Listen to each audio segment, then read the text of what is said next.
Good morning, afternoon, evening, everybody. I am Gunarios, and welcome to another episode of the Logical Gamers podcast. Tonight, I am joined by the usual suspects, Mr. Blanca Kong, Mr. Esoteric, and Mr. Hotto Wolf. And tonight, we're going to bring you a hot takes episode. We got some potentially hot, mild, or ice cold takes for you tonight, and we're going to spin the wheel. What comes up, and we'll discuss it. So, that's the gist of it. Not much, no ramble to go on tonight. So, that being said, let us get the first spin in.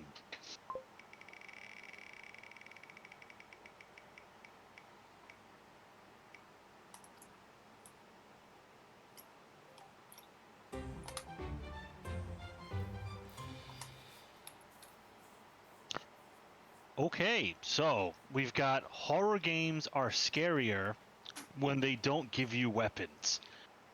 Uh, I'm gonna say when it's done right. Because I have recently been watching people play horror games that aren't combat focused, and they are very boring because they're full of tedium. So for those that don't know, there's a lot of indie horror games that are on places like Steam, which have interesting premises, or an interesting premise, I should say. But in order to fulfill the act of a game, they have you do very, very mundane tasks. So they have you literally mop the floor as a thing to do for something to happen, um, or pick up garbage, which makes up the bulk of the gameplay. Now, that can be done right for anybody that knows. I don't know if any of you guys. There's like an indie horror game creator called Chilla's Arts Games. Their their whole thing is that they make horror games based off of real life situations. So these might be like police reports that were filed or stories in local towns, and they make horror games based on that. Now, those games can be creepy and they don't have any combat at all, but those are done right. The pacing is done right. And even though they do have those menial tasks like mopping the floor or throwing away trash, the spooks and the storylines, um, they they're well done. They're done in a better way. Or it could be that cheesy way of how Blair Witch Project was like based off of real found footage. Then you found out it wasn't. So what made the Blair Witch movie scarier was because you thought it was real, Yeah. because they said it was and it wasn't. Um, so no, I don't think horror games that don't give you weapons are scarier. They can actually be more frustrating and tedious than if you have a gun, because even a mediocre horror game with a gun can be passable because there's some form of combat to keep you occupied. So, uh, no, I don't necessarily agree with this one. There are exceptions, but overall, no. Give me a gun. Yeah, I guess I'll go. Personally, I disagree with the take. I don't think that they're scarier. I think that it's a cop out due to the fact that because a player do not have a weapon, they're more inclined to being scared, not because of what's going to jump out or what's potentially going to attack them, but because of the fact that they don't have the means to fight back. So if you give me a game that like a horror game that consists of weapons, and I still have that fear factor, and I'm anticipating utilizing that weapon, I think that gives off a much more scary demeanor than a horror game that doesn't have weapons. Because as you already stated, Gunner, like they can be mundane, they can have tedious tasks or whatnot. For example, I believe that Outlast was done correctly. Like it was a phenomenal game. It definitely raised the fear factor there. But one of the tedious tasks of Outlast was the fact that you had to recharge a battery, or you had to when your battery is going out of for your camera, when it's going to die, you're scrounging around looking for batteries throughout the entire world or whatever, and that kind of to me kind of broke the immersion because I can't focus on certain aspects of the game, certain things that might pique my interest because I'm too busy worrying about, oh, my battery in my camera is about to die, so I got to worry about that. And I would say maybe 75% of the game you're pretty much in the dark, so you need to utilize the camera's night vision in order to see where the hell you're going to begin with. So it's a requirement, right? But if you give me a game like which I'm going to preface this, I did not get to play it fully. I did play the demo, however. I believe it was the first fair where I played the demo, I walked into the bathroom stall, and then I turned around and there was something right behind me. And I freaking jumped and immediately attempted to like fire my gun at whatever. That was Fear 2. Oh, I it was know Fear because that's 2. one of my favorite games. Okay.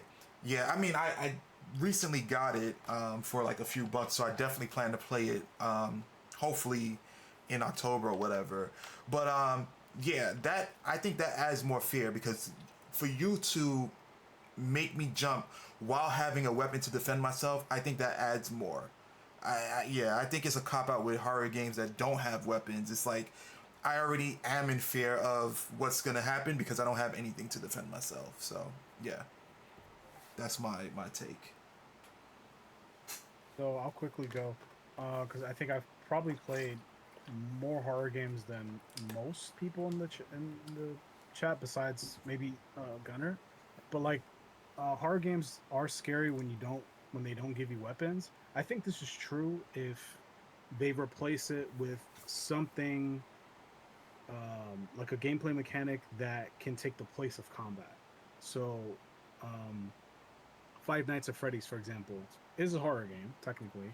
Like I played the first two or three, and that game you don't have any weapons or any kind of like aggressive, forms of defense, but it's more about managing, the cameras and the power and certain doors you could open and close and things like that. So that one's like a management horror game. Resident Evil happens to be a management horror game with combat. So there's like multiple layers. But, if you take away the combat, Resident Evil could become a lot scarier and become more of an obstacle horror game where it's like, okay, well, now you have to figure out how to get over there without getting, taking as little damage as possible. So there are horror games that function that way. Other games that come to mind would be like Amnesia, the original Amnesia, or Visage, Visage. Like Yeah. I've only played the Bunker, so I don't know about that. Those Visage. games are more about managing your paranoia levels, which can be interesting depending on who it is. Then there are other games that are like, I can't think of any names specifically, but like games where you have to like, it's like a mystery horror game where you have to kind of like figure out a murder mystery or something like that, and it's a lot of reading and a lot of puzzles and things like that. Those I don't like. Those are the most boring horror games to me that are out there. But that's for a certain subcategory of horror fan, because I know people who do enjoy those games greatly. I'm just not one of them. Another game that comes to mind is Emily Wants to Play, where that game is more about understanding how certain enemies operate and figuring out the puzzle while dealing with the various puppets that spawn that demand you to kind of behave in a certain way. So there'll be a puppet where it's like you can't look at him, you have to look away, otherwise he'll kill you. Then there's another puppet where you have to look at him, otherwise he'll kill you. And then there's a puppet where it's like you have to just run away from him. And then there's like puppets where you have to go hide. And so it's like it becomes like a game of like identifying the enemy, identifying what you have to do, and then executing it. And so like that replaces combat, and it becomes more of like interactive puzzle that's spontaneous because the spawns are random or whatever, right? So like there are different kinds of horror games that don't have combat that find a suitable replacement that can still make the game very scary. So I think it can work. You could still have combat and weapons and just make the enemy indestructible, and it becomes non-consequential. Like it might as well, but combat might as well not exist because it's useless. So like if you think about Mr. X in RE2, right? Like you cannot kill him, right? You could stun him for like 30 seconds, but you cannot stop him. At least in the RPD section of the game. Yeah. So there's ways to do it. It's just some games do it in a way where it doesn't do them any favors. It just becomes like a cheap scare tactic, and that's not interesting. Last episode, Esoteric mentioned PT. PT, there's no weapons. PT is atmospheric storytelling horror game. That's all it is. It's just a hallway simulator. You know, and that game is deemed as one of the scariest games, or at least scariest demos that have ever been created. So, I think this statement is mostly true. It can be true. It just kind of depends on what you're talking about. Um, so yeah, that's kind of my response. Okay. What say you, Wolf? I don't know if Wolf has a real opinion on this. I don't have a real opinion on it. I just don't play them.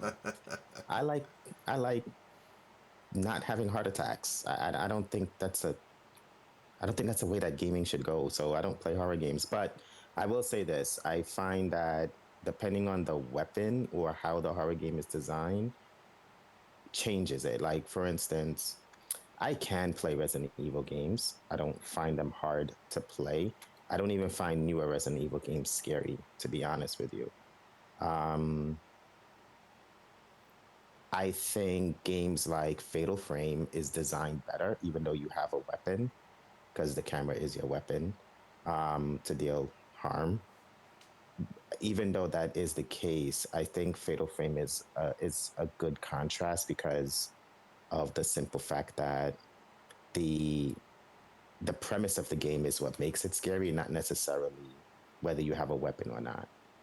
You know, I guess the tone, I should say, better off saying the tone of the game is scarier than saying, okay, well, I have a camera who can protect me from the ghost, but I feel like Fatal Frame is a nice balance in horror and I guess having a weapon. But Well, I don't. Fatal Frame borrows a lot from Resident Evil because Fatal Frame did come out Mm, a lot later than Resident Evil did, and so mm, fundamentally they're the same kind of horror game. It's just mm, I would agree with you that I think Fatal Frame executes the horror aspect a little better, mm. maybe because of the type of enemy. Um, Yes, the type of enemy. I think that plays a Mm, heavier role. I would that's my Yeah, perception. it's I don't know. poltergeist lit. mm. They're not really tangible. Right. Like So I think Resident Evil 7 has a scarier premise than say Resident Evil 5. Yeah, I'd agree with Um, that. Yeah. you know, I played Resident Evil 5. I didn't find it to be a scary video game. I found it to be very That was action based. probably the least scary So yes, right. Resident But Evil game. yeah. I also didn't find Resident Evil 4 scary. I didn't. How I far just did you didn't get? finish it. I never finished it. I just never found it to be like a horror game. I found it to be a 4 challenging game. Onward is more of an action game than it is a Yeah. horror game. Okay. Yeah. For being honest, if you played Okay. RE1 remake, the GameCube one, Mm-hmm. that game is gonna scare the shit out of you. Yeah. It's a scary game. Okay. Yeah. You see that it's my lack of knowledge, you know. And so what I see when I play, like, if I'm gonna play a Resident Evil game, I'm not thinking to go back to like RE1 or RE2. I'm thinking about, okay, well, Resident Evil 7 is on the shelf. 8 is, I think, just been announced or it's set to come out. No, that's 9. 9. That's 9. 9, Yeah. right? But like all the other ones is for me, okay, I can play this. It's just I won't, Play 3. you know? Well, The original 3. no, I don't know if he would like that one. No, I don't honestly, think he but, would, but you know. Like, just to give you, Hmm. because insider baseball, because I know you're not gonna ever play the game, so I might as well just tell you.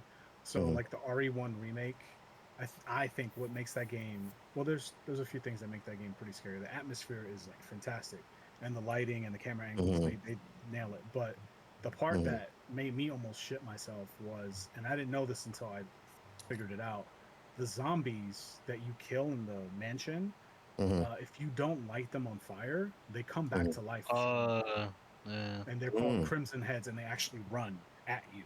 So like Mhm. not knowing that and then experiencing it firsthand was just like holy shit. Scary. Yeah. Mm. So Yeah. yeah.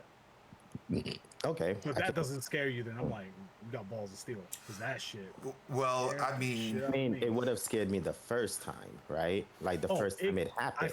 it still scares you. Right. Like even after the first, because listen, you hear them breathing and running, and it's like, fuck. Like I don't know, it shoots you with adrenaline. listen. Mhm. Wolf and I Yeah, were it would playing Gears of definitely. War. We were playing Gears of War, and he stopped playing because we encountered giant spiders. So That whole boss fight was a bunch of BS to begin with. it That wasn't a boss whole fight. it was a boss fight. It It was was. a whole den, and there was one giant spider at as well. It was a boss fight too, We didn't get. I don't think and we it got to was the boss yet. yeah, and it was summoning smaller spiders and whatnot. That's besides the point. That was lack of tolerance. Um, I don't know. I find horror games that is more about poltergeist more scary than horror games that's about like zombies and stuff Zombies like and that. Yeah, monsters. Yeah, that Yeah. makes that's fair. I sense. mean, Um, horror can be a little subjective depending on who you. yeah, It's like some one people are hundred percent. scared of other things over them. Like dolls, fucking terrifying. Like Yeah. I can look at a doll. Like if I see a doll, I'm not gonna like start screaming, but like they do creep me out more Yeah. than a clown would. And some people would say, well, clowns are creepy. So it's like it depends on who you're talking to. Or atmospheric, right? Because I have Yeah. a fear of large bodies of water, and I forgot what game it is where you're like deep sea diving and you encounter like these. Subnautica. Well, Yeah, Subnautica's not meant to be a horror. yeah, it's not meant to be a horror game, but it is horrifying. That shit is scary as fuck. And there's also Dredge is scary there's one- too. there's two submarine games. There's one. There's one Yeah, that's I more remember you. I action-based, remember you spoke about that one where you're and just then in the there's another sub one where you're and trapped in a ship, like this old ship, and there are monsters chasing you on the ship or whatever. Yeah, Oh, okay. Monster Room or whatever. That game is pretty Yeah. intense. no, that wasn't So the one I there are a was few out referring there. to. The one Yeah, I and remember you. again, Oh, go ahead, Wolf. again, I did think I played only a portion of Fear because my aunt's husband was playing it, and I played a portion of it. And you had big weapons in Fear, and it was pretty intense when the little ghost girl would show up and stuff. And even in Bioshock scared the shit out of me. Oh yeah, forgot about Bioshock. It did, and Yeah, when that I Big don't. Daddy fucking dashed at me for the first time. That shit. My Yeah, heart dropped. I told you I threw my controller at my TV. I didn't know what else to do. I instantly thought it was attacking me through the TV. And Bioshock is pretty intense because especially the scene with the dolls, Oh the my god, marionette yeah, dolls. yeah. Yeah, the first Bioshock was definitely more horror focused, and then it went into the Dwindled down. path of Resident Evil. It went more action Listen, based. the beginning was absolutely horrifying because again, large bodies of water and you had to swim to your destination. It was Right. it was scary as hell. Yeah, so like for me, although I don't play horror games, I think if it's more poltergeist and it's if as long as the premise is done correctly, then whether you have a weapon or not, I think it's a proper horror game. I don't think I think it's really just about the intensity of the situation you're in.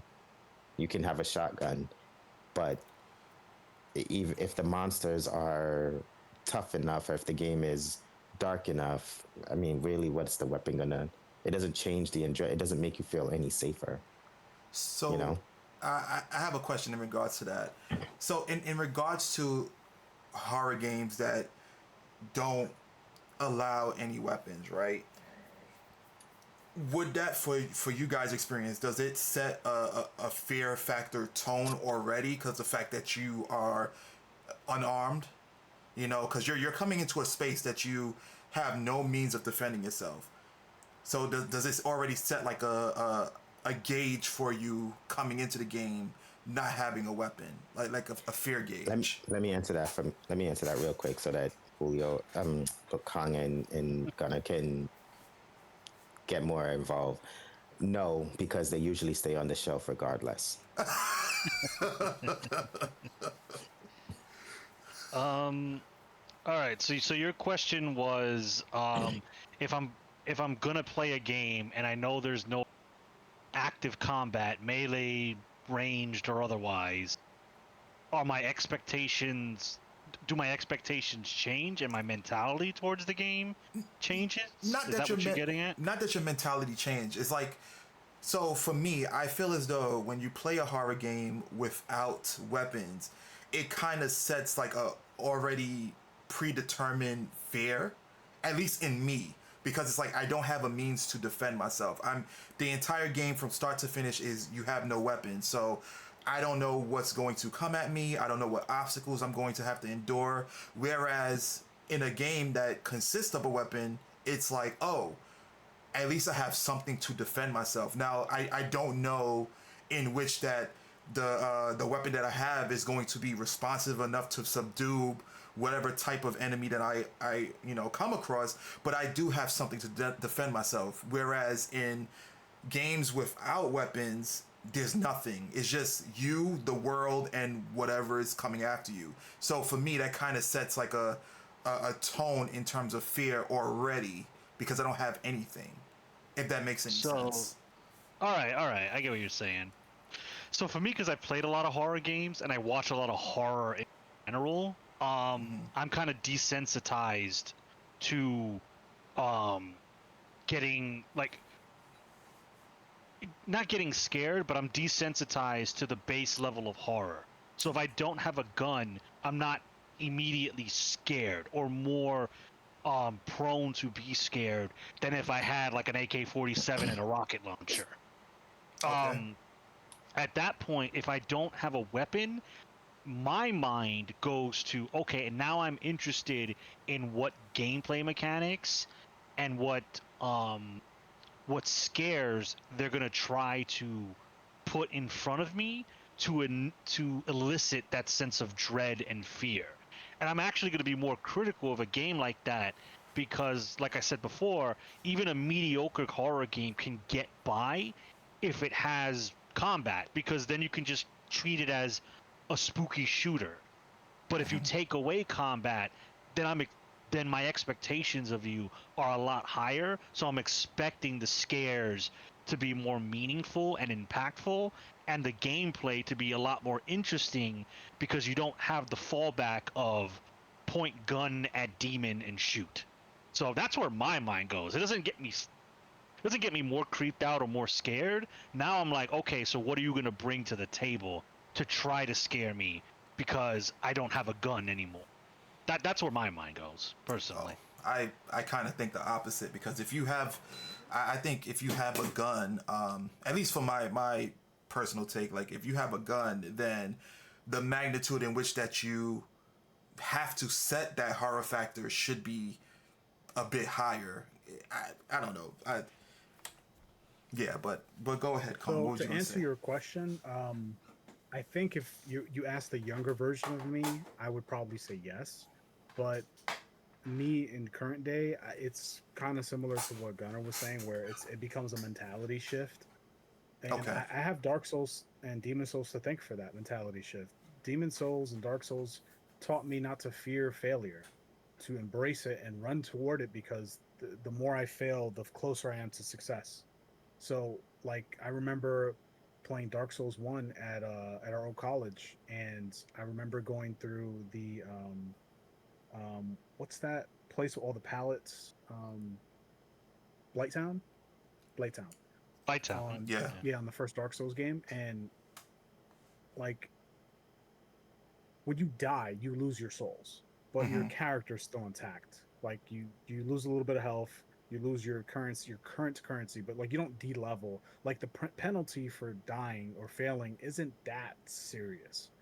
Um, so it's like, okay, so then I'm just going to power through this level as much as I can. I'm gonna bash my head up against this wall until I break it, because the recoil damage is so minimal.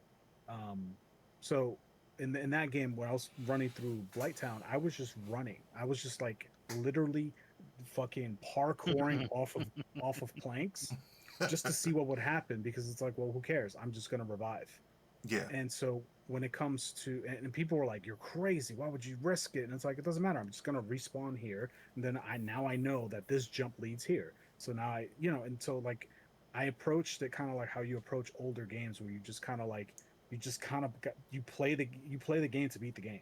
Like you just have to kind of learn Yeah, trial the and ins and error. outs of the game, and yeah, trial through fire, right? And so when it comes to horror games like that, where it's not about combat, the mentality shifts. It's like, okay, well, what is the thing now? What is the gimmick? What do I have to do? And so once I figure that out, then it's just like, okay, well, now execute it.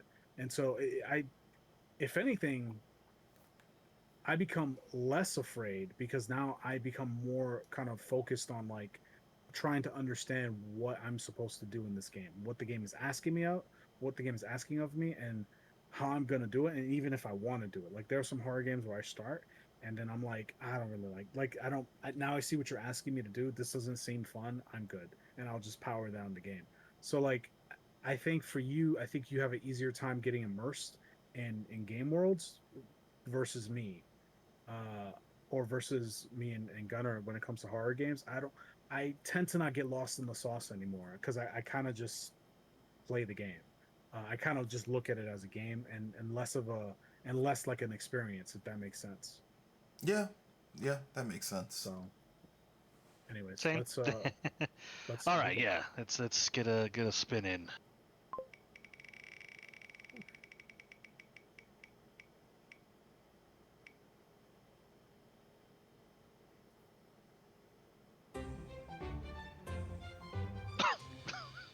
Okay.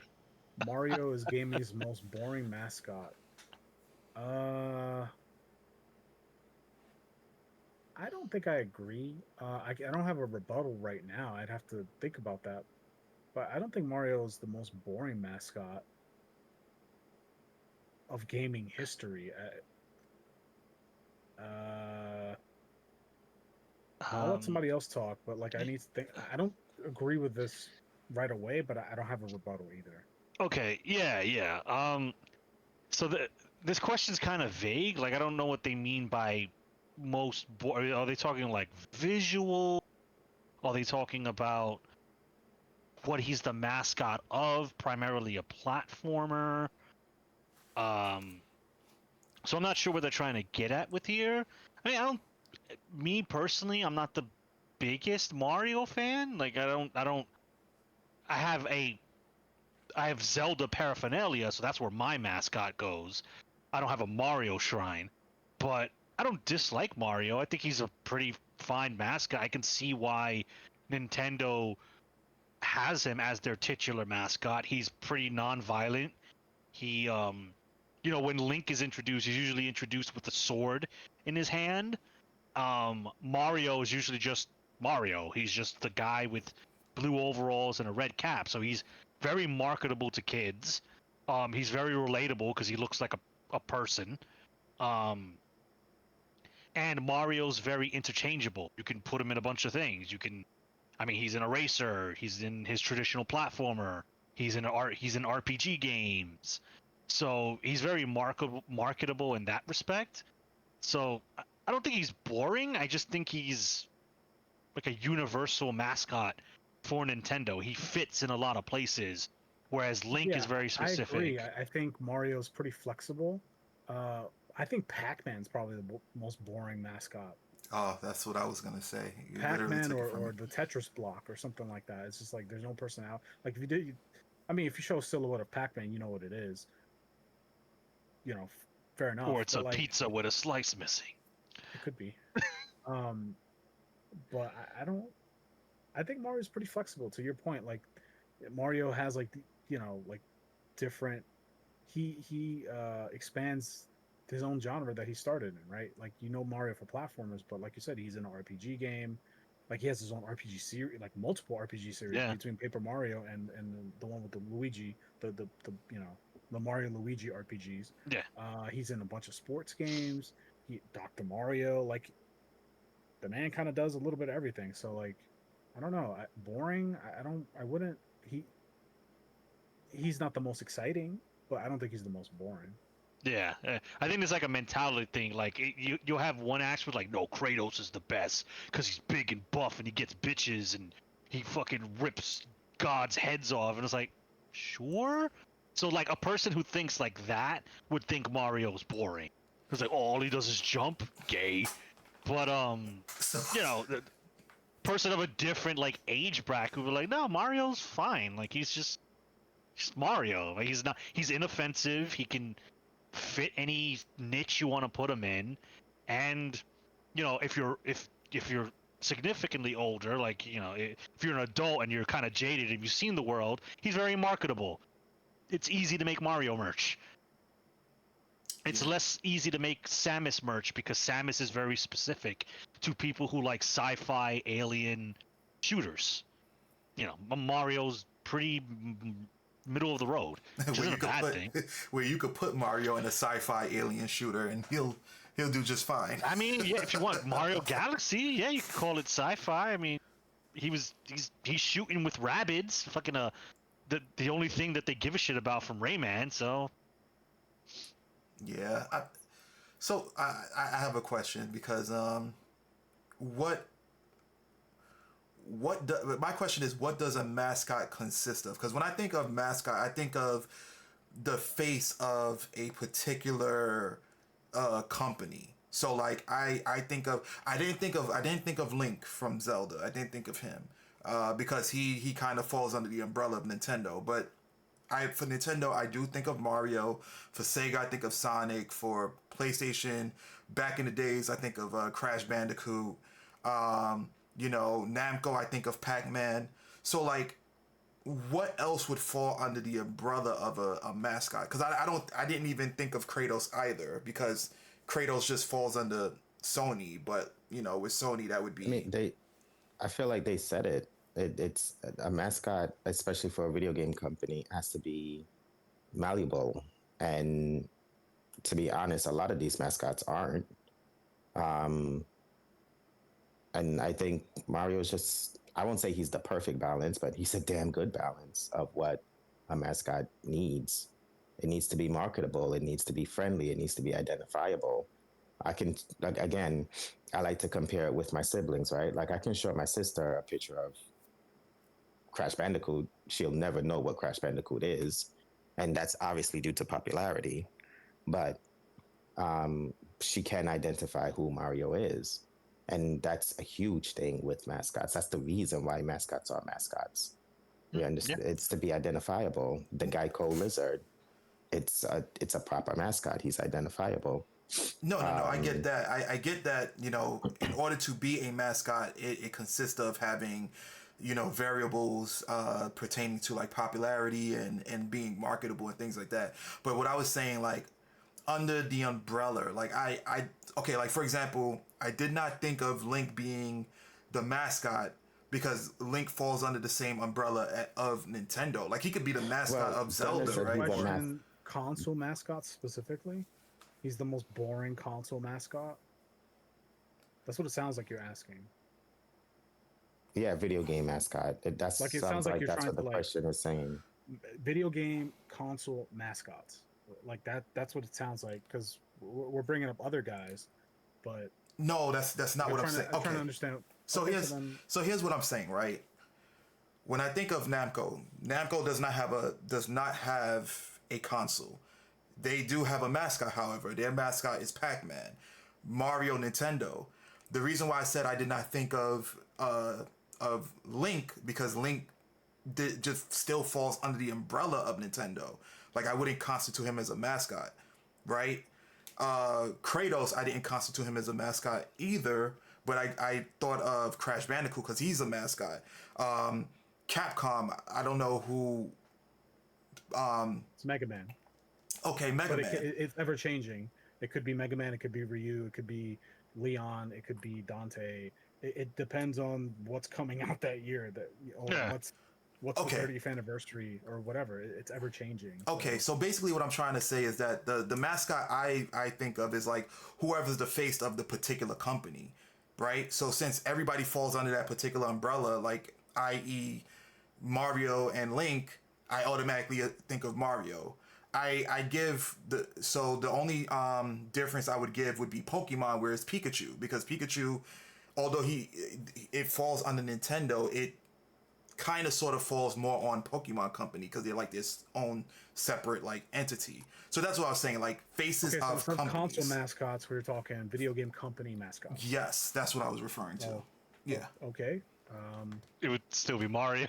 It would still be Mario. Still would fall as one of the He would better still not be the boring. mascots. Like he's not the Right. worst for sure. If boring means worst, or least inspired, I still disagree. I don't. I would give it to, off the top of my head, I would give it to Pac-Man. I think Pac-Man is the least interesting mascot because Namco has Okay. access to other things, right? Namco has access to Space Invaders and Tekken and all these. They technically, I think, have the license to like Naruto and Dragon Ball Z. Yeah, because of Bandai. Yeah. But Pac-Man is who they use Mm-hmm. because Pac-Man, I think, just kind of covers the most ground, and he is the most identifiable. So it depends on your metric for success to determine what is a successful mascot. Because while I would say Pac-Man is a lame mascot, I would never say he's an unsuccessful mascot. Yeah, right. Yeah. So it kind of depends on what we're talking about here. Because it sounds like the question is very biased. Like, what do you think? And if you're asking me, do I think Mario is the most boring mascot among large video game company mascots? I would say no, absolutely not. That would go to Pac-Man. But if we're talking successful or least successful, then that's a different conversation. You'd have to clarify that. Yeah, Yeah. that's different. That's why I brought up Kratos, because someone would think Kratos is cooler than Mario because Kratos is an M-rated mascot, for lack of a better word. His games are M-rated, they're very action-oriented, sexy women, brutal violence. So somebody would think Kratos is cooler than Mario because all he does is say Mamma Mia and jump. They would think he's lame. So if we're going by the most basic definition of the word boring, then that's why I would say someone would vote Kratos or Master Chief over And Mario. Kratos would be it would qualify as a mascot in your question because Kratos would be just the mascot of Santa Monica Studios, just like Aloy would be the mascot for Guerrilla Games. Okay. Okay. Yeah. Or whatever, right? Like Yeah. Naughty Dog, you think of maybe Joel or Ellie, or maybe Drake. Nathan Drake. Right? Yeah. So it kind of depends. It varies. So Okay. Also, I also feel like Mario and Sonic are the two mascots that hasn't changed since the time of conception of them. Like I don't feel I can't even like I don't even feel like Kratos or Aloy or Joel or whoever else, especially if the companies have changed their mascots over time, can hold a candle to those two. No. So like for me, I think that statement is far. I'm gonna whether it's biased or not. I think it's far from even close. I just think that Mario sits crown on that, on what it is, on what a mascot is, and his only real competitor would be what, Sonic. That's Yeah, it. probably Sonic. Yeah. For what, 30 40 years now, he's been Nintendo's face. Probably like between Sonic and Mario, the closest to them would be Pikachu for Pokemon. Yeah. Because it's Yeah. just how massive Pokemon is. Right. So I like, nah, I don't agree with that take in any way, shape, or form. Yeah, I mean, I don't either. I was just, picking you guys' brain, just to determine like what the thought process was, because boring could be a wide scope of things, as you already stated. So I was just trying to like Okay. analyze. Yeah, That's the all. problem with some of these topics is that they're kind of vague, and that might be by design, but it ends up being more confusing because it's like, how do I answer this question? So that's something that maybe we could work on moving forward. But let's move on to the next one. Yes.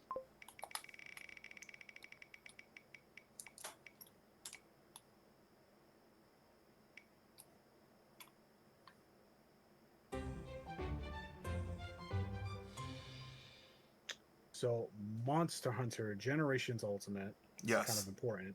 Yes. Was content rich but overwhelming. Yeah, I would agree Yeah. with that. I've heard that sentiment echoed a lot, like reading Monster Hunter. threads on Reddit and stuff, because people, newer players, would go to Generations because it's really the only, I guess, accessible way to play old Monster Hunter anymore without emulating or having a PSP lying around, or a 3DS. And I've heard that sentiment a lot, that people will go into Generations and they'll see like the quest list, and they'll see it go to 3 or 4 pages, and they'll just like, what do I do? Like, what am I supposed to do?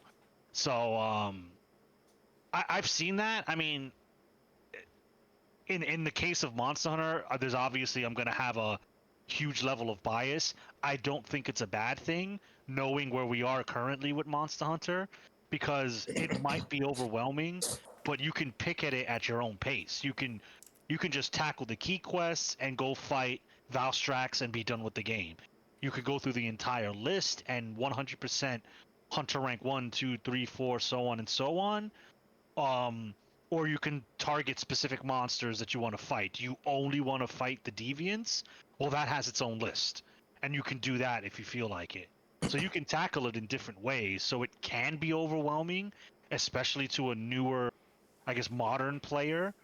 But I'd rather have that than barren content, really. And you could say a lot of the content in Generations Ultimate is kind of pointless. Like, there's a bunch of gathering missions that are pointless, egg collecting missions that are pointless, kill 20 Io praise that are pointless. Sure, you can make the argument for that, but again, you can just not do that if you don't want to. You're never forced to do those quests. Well, it I would say it kind of sort of depends, right? Because with these missions, with the missions in Monster Hunter, there's a lot of interconnectivity there, right? So let's say you do want to do, let's say you just so happen want to do the key quests and whatnot, right? But you're gonna want to level up your armor. There's certain pieces in order for you to make that happen. And then we've all seen it before. There's this one armor that we get that's like, oh yeah, it's good, or this one armor that we want. But then there's just like this one or two pieces that require a particular, like a specific part of a monster that you had no interest in fighting. So I think one of the things about Monster Hunter Generations Ultimate is that there's a lot of interconnectivity. Like you'll start on one path, but you end up dispersing into other areas. I think that's a good thing. No, I'm not saying appreciate it's the bad. layers. I'm not saying it's bad. So I'm sorry. Go ahead. Sure. Yeah. What you're describing is just layers, right? Like Yeah. the different kinds of content in the content tree is just kind of layered on top of each other, and they do interact in one way or another for the most part. Mm-hmm. And I think that's why those games are so. That's one of the reasons why those games are so great, is because you could get lost in that world, and there's always something to do, right? Yeah. Or you could make things to, like, you can create tasks for yourself, whatever that may be. And I think that's a great thing, and I think that's lost. I think players who get overwhelmed by something like that are either players who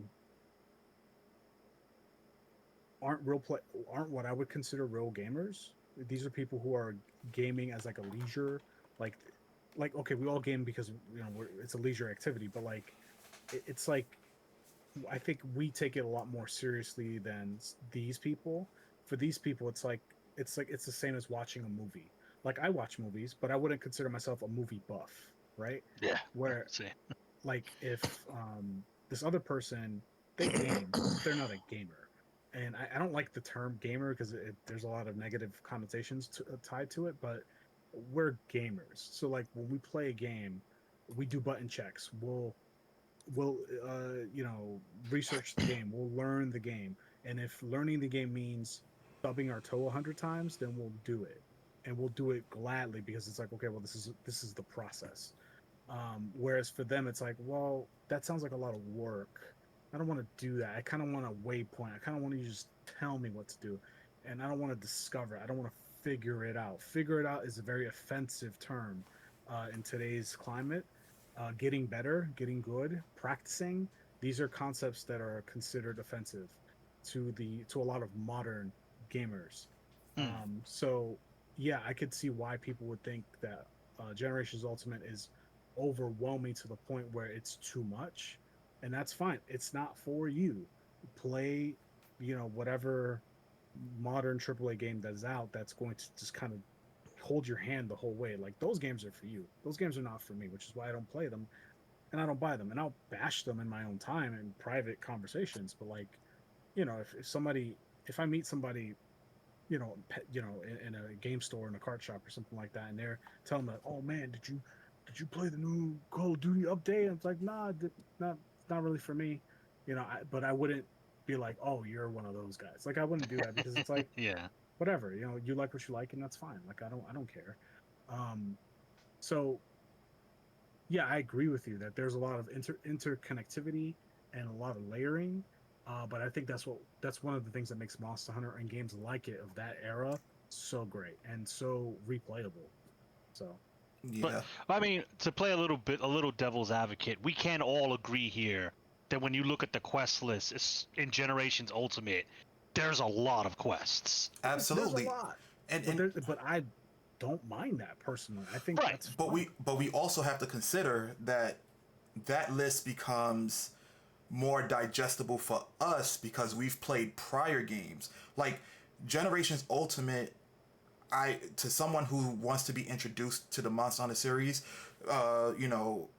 pre-World, because World has changed a lot from like old age Monster Hunter to new age Monster Hunter.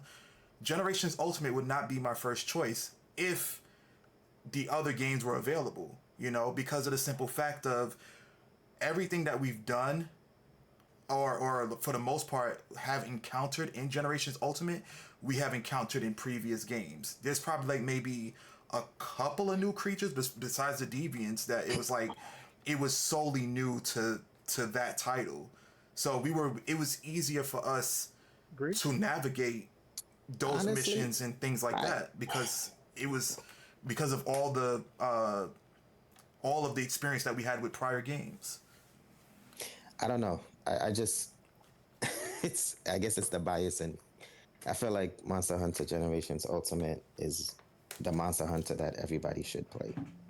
Like that's how I feel because I feel like it's the quintessential example of what we want in a multiplayer game with content.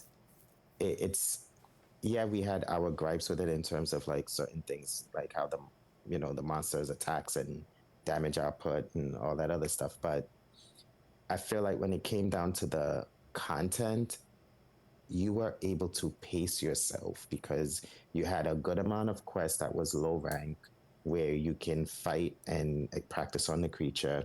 And then when you wanted to really challenge yourself or get on with online with friends, you had, or with people online, you had that as well. And it wasn't just friends that you were stuck playing with. You could go into lobbies, you can create lobbies, and you can get people involved to help you out with quests. And I also think there's a certain Monster Hunter has a certain beauty about it, right? Like, yes, you're making a Rathalos. No, let's just say you're making the Death Prize weapon, which is a paralysis sword and shield. You need Gen Drome and Gen Prey, which is the little raptors that paralyzes. But then somewhere along the line, it asks for a Diablo Twisted Horn.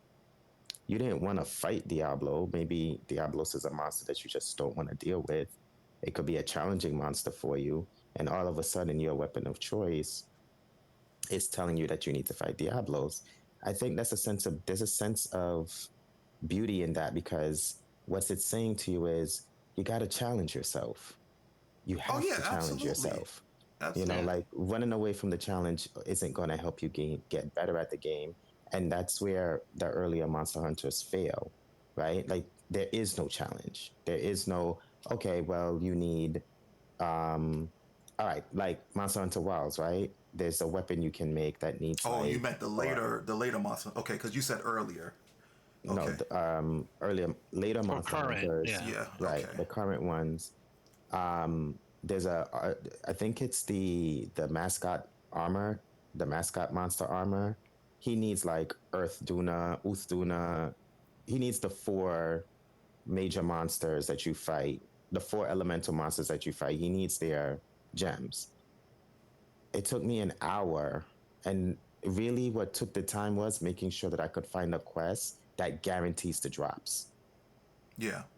You know, there's a beauty in being able to say, okay, well, I farmed out or got lucky with this Laoshan gem or this Rathalos ruby.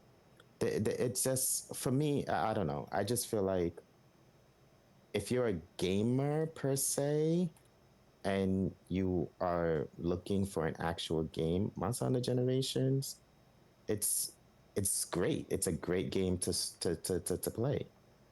Um, I don't Yes, feel but like it it's is demanding. overwhelming. It is It is demanding. demanding. Like you It cannot. is. It is It not a is. weekend game. It is not a, oh, I'm gonna play it over the weekend. No, Right. Yeah. if you boot that shit up, that is a fucking commitment. Yeah, This it is a is. game that's going to demand your time and focus. Yeah, and I feel like there should be video games out there that should be allowed that space. Um, but at the same time, you as the player should know it's definitely not a game for those who are not committed. You have to be committed if you're going to play Monster Hunter. And if you're not the committed type of gamer, or if you don't see games to be a committing hobby, It's not for you. then it's not for you. It's that simple. It's just not for you. But I'm sorry, but I'm going to wholeheartedly defend Monster Hunter Generations Ultimate. Yeah, that shit fucking pissed me off on some nights, but I am going it is to a great defend it. game. No, And it this is. is the difference between what modern games usually give you, and there's some exceptions. I think there's some good modern games out there, but if I give you $100 for nothing, I just give you, here, man, I wanted you to have this, and you have that $100, you go, oh, okay, $100, cool, right? Versus you working for, let's say you help me move or something, and we're lugging furniture up 5 flights of steps, and we're sweating like motherfuckers out here, and I give you $100 for helping me move. That $100 that you earned because you did all that work for the 100 is going to mean a hell of a lot more than the 100 that you just kind of get. And that's the difference between a game like Monster Hunter Generations Ultimate and, I'm gonna say, other modern games. Other modern games just gives you the reward. Hey, you did your best. Here you go. Here's a trophy. Here's a pat on the back, pat on the ass. In Monster Hunter, to earn anything, you gotta work for it. You gotta earn that shit. You gotta learn. And even if the mission was a 5 minute mission, yeah, we saw the 5 minute mission, but we didn't see the 30 hours of training that it took to get to being able to do that mission in 5 minutes. And that's Right. the difference. See, Monster Hunter is, yeah, I help you move, but if you're looking for that $100, it's a 4% drop. So it's either I may or may not give it to you. It all depends on my day. But I think what people They need, show up to help you move. You'll get it. Don't worry about but it. I think what 4% or not. I think what people needs to understand, at least for me personally, playing Monster Hunter, the rewards comes after the experience. Like, I enjoy fighting the monsters a whole lot more than getting the drops, and that's what Monster Hunter is for me. If I get the drops, which, I mean, you guys are gonna be like, well, you're a lucky bastard, you get it real fast anyway. I enjoy, yeah, exactly, I enjoy the journey. Where's the lie? Whatever. I enjoy the journey because it's like games like that. I commit to memory. Like, there's so many times where it's like, oh, you remember that time we fought this Rathalos, or we fought that damn Diablo and stuff. We have instances where we could just, no matter whether we talk about it now or when we talked about it back in college, or if we talk about it, hell, like 5-10 years from now, or freaking we the elderly and we're in Canes, like, you remember that monster? Like, we will always remember that experience. And one of the things I do remember is when I first got introduced to Monster Hunter and how it was like a steep learning curve. And then when Tri came, and I was like, you know what? I didn't have enough time to allocate towards Monster Hunter Freedom Unite. Let me play Tri, and then I just fell in love with the experience. It was to the point where I was like, I told Wolf, I said, hey, let's go back and play Monster Hunter Freedom Unite. And we pretty much ran through almost everything. So yeah, the games are amazing. The games require a lot of commitment. I still personally think that I would not subject someone brand new to Monster Hunter Generations Ultimate, because it's a lot of not only in-game stuff that you need to know, but there's going to be a lot of learning in terms of going online and reading a lot of archives and just understanding, okay, what monster drops this. Well, God forbid we do like- a little bit of work. No, but it's like, okay, so here's the thing. And I'll be honest with you. This person that you're the hypothetical, Mm-hmm. I wouldn't even introduce them to Monster Hunter. I wouldn't want them a part of Monster Hunter because they're not good enough to be a part of that. But wait, hold on, stop the phone there, because I'm pretty sure there's been times, because we coined ourselves as gamers. There has been instances where it's like we want to play a game just to play a game, right? We don't want to sit there and learn anything new. We just want to enjoy the experience for what it is and keep it going. So I can No, understand. that's not how I play games. I can't relate to that.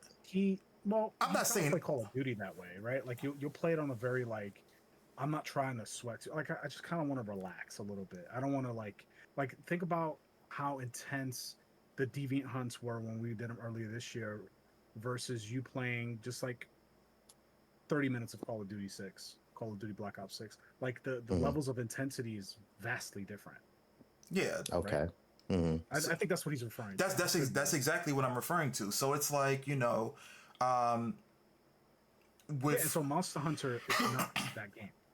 No, I know it's not that game, but I'm just saying that it, as you guys already stated, it's a huge commitment. But I feel as though there are other titles, if they were available, in the magnitude that Generation Ultimate would be a little more digestible. I mean, we're pretty much extreme, so I think. Yeah, like we're not gonna agree on this. Like when I feel like it is, as long as I feel like it is, because of the simple fact that it has an online and an offline mode. The offline mode is easier for people to play, easier for you to see what's going on. You can still fight those monsters that you can fight online, offline, at an easier rate. You're not blocked to any weapon. You're not blocked to any armor.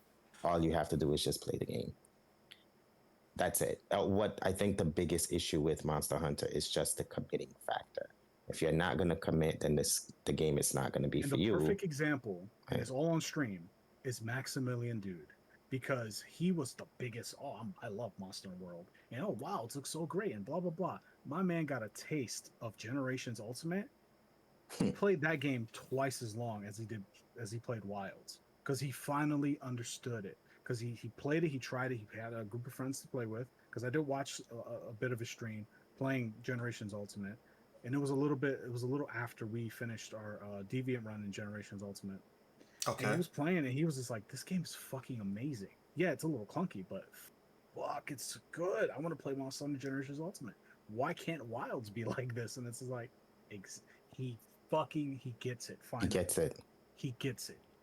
And so if you're not willing to make that, because let me tell you, when I first got introduced to Monster Hunter, I struggled like crazy. The Gigadron was beating my ass. Mm-hmm.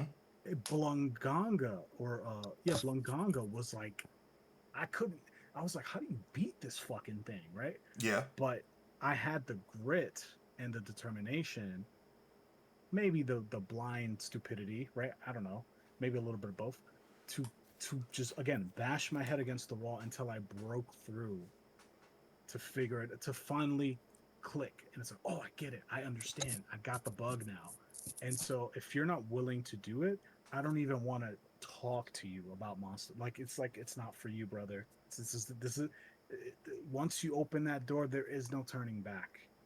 Like, you have to stay on this road. And so Monster Hunter is just not that kind of game that I would introduce to this hypothetical person that you're like, well, it's a little overwhelming, and I would introduce them to something a little more digestible. If you can't digest the giant pill that is Generations Ultimate, you need to leave. Like you need to go eat appetizers over there. Have some Assassin's Creed soup or something because this I is don't know. for you. I think It's just two different philosophies, and that's fine. I think it's yeah, I get it. I think it's easy for us because we've went through the steep hill and then we got to the peak that is Generations Ultimate. Exactly. So I don't know yeah, any other so way. yeah.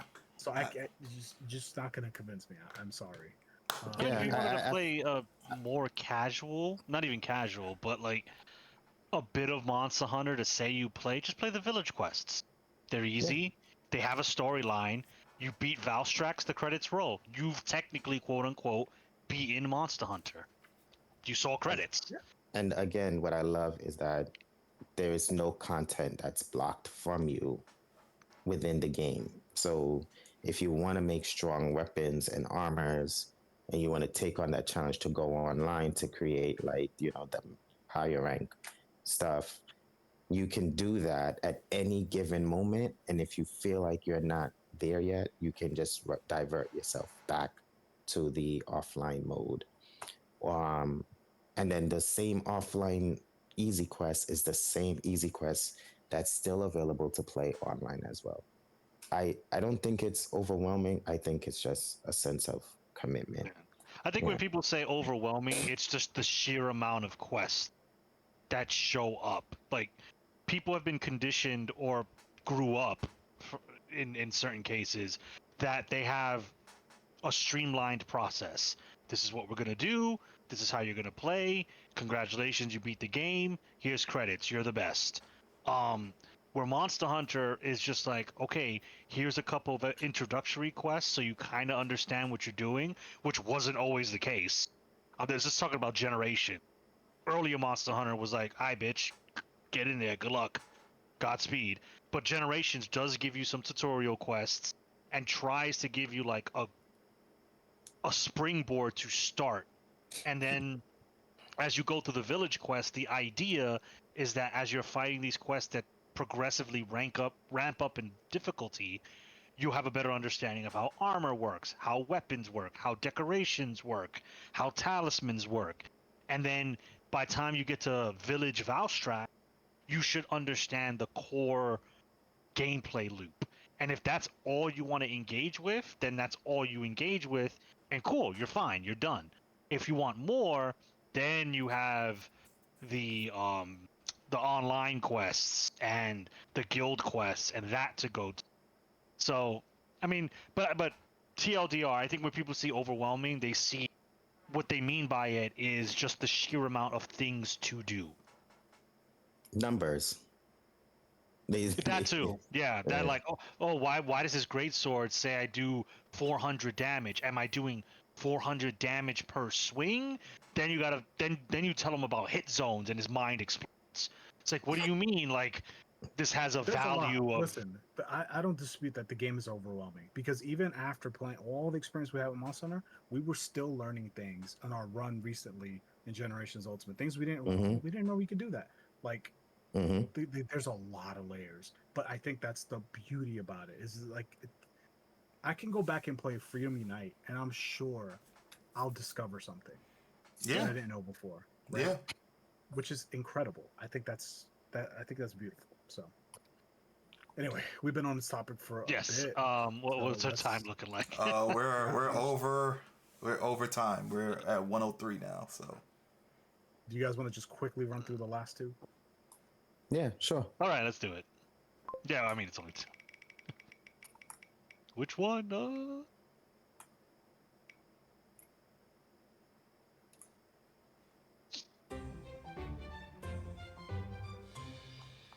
If Huh? you play muted, you're missing half the art form. Now, do you mean Okay. muted as in multiplayer game? My mic is muted, or No. muted as in no sound? Play no, with I had volume. to no volume. I had to expound on that too because that's a question that I had to like do some research. So it is basically the BGM, the dialogue, anything that consists of sound, not talking about multiplayer people talking in your ears and blah blah blah. Just the overall game itself.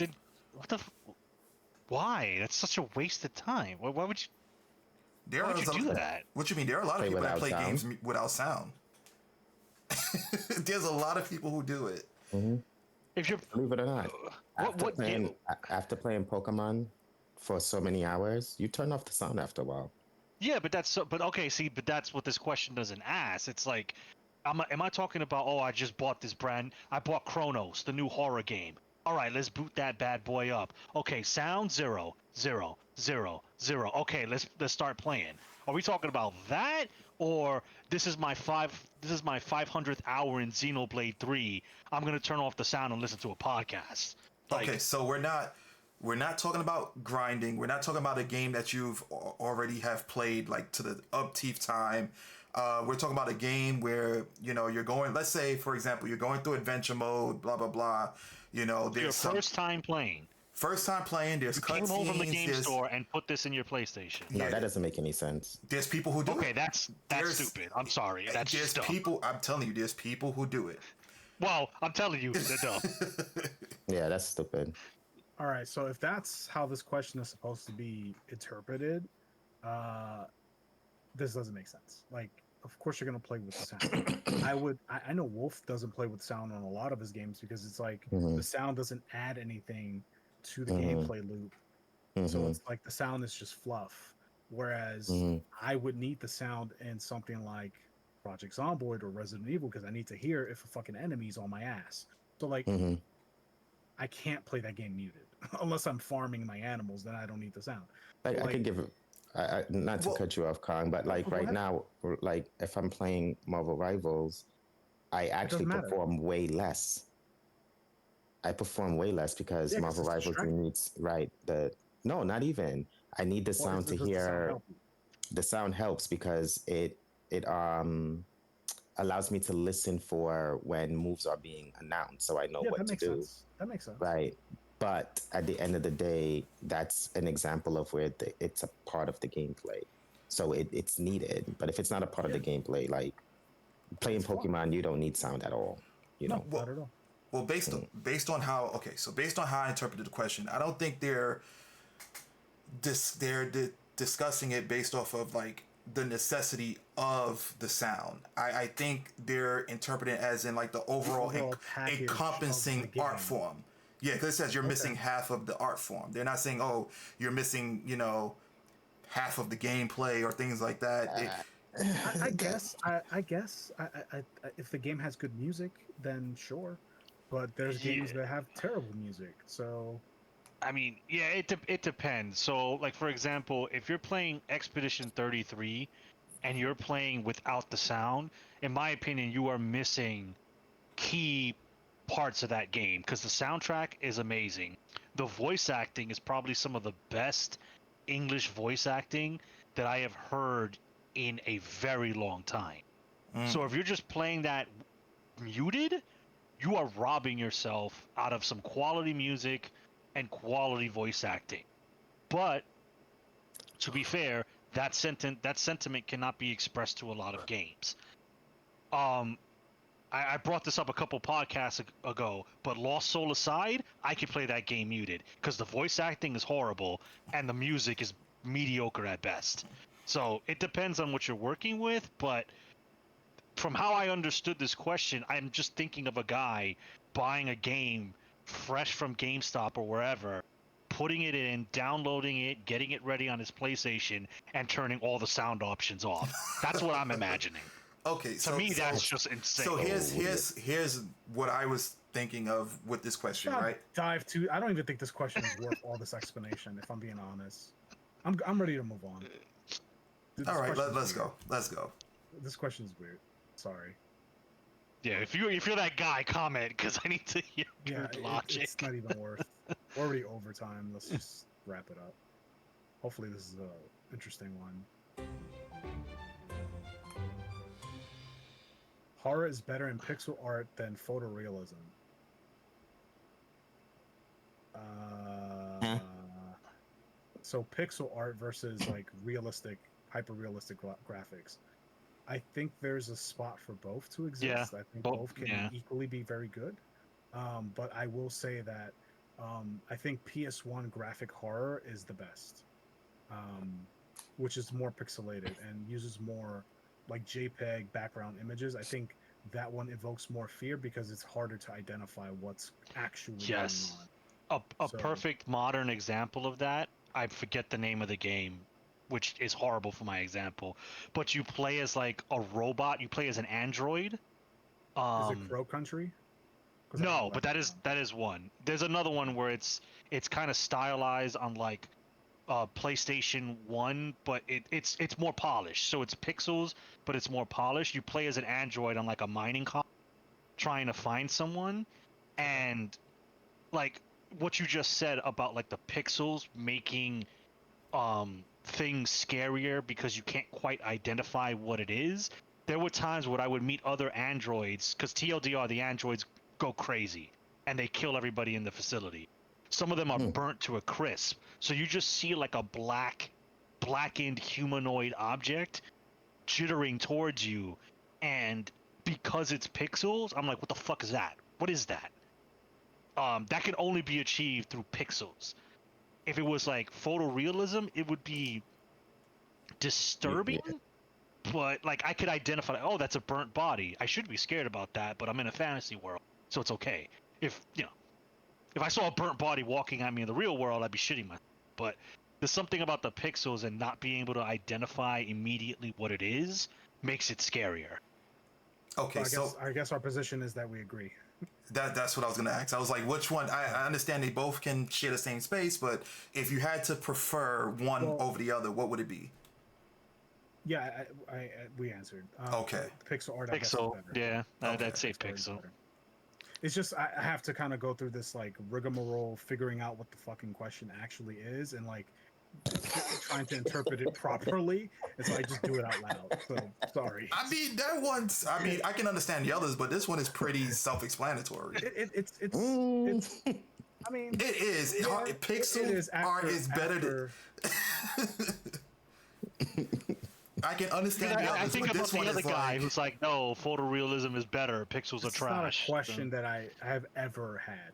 So like it's like being exposed to like a fucking math problem that you have no idea, like you've never like thought about combining those numbers before. It's like, whoa, what that, it's just weird. So like that, this is a question I've never seen before, which is why I kind of had that like uh it's kind of like how the mascot thing is just like, It's not you know, something you actually thought about. it's not something I've thought about at all. No, So I get in a it. way, I guess these are good questions, but these aren't questions that like, I don't know if these are hot takes per se. they're I interesting mean, I would questions. say, Yeah. You know, I would they're say, thought provoking. so I would say that I would say that they should be considered hot takes because they're typically something that the masses would not necessarily agree with.